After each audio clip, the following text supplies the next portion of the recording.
আপনার জীবনে খানায় তো খেয়েও দেখি না, এমন একটা রেসিপি শেয়ার করবো, এক বল ভাত খেয়ে ফেলতে পারবেন এই রেসিপি দিয়ে। তার শুরুতেই দেখলেন পটলের খালটা তেলে নিছি, নিয়ে সুন্দর করে ধুয়ে আমি সিদ্ধ করে প্ল্যান করে নিছি।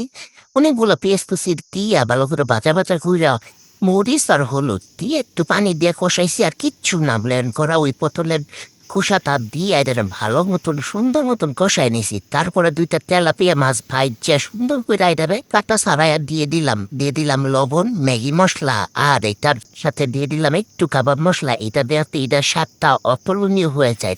যতক্ষণ বাজবেন ততক্ষণ না এটা থেকে তেল ছেড়ে দিতেছে।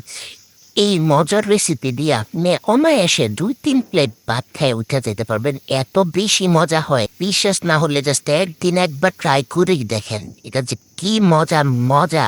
অনেক বেশি মজার একটা রেসিপি আপনাদের লগে শেয়ার করলাম। কেমন লাগলো? আর যারা যারা আমার রেসিপি দেখে ট্রাই করবেন অবশ্যই কিন্তু কমেন্ট করে জানাই যাবেন কেমন হয়েছে। আমি গ্যারান্টি অসাধারণ লোভনীয় হয়। কিন্তু টাটা, লাভ ইউ।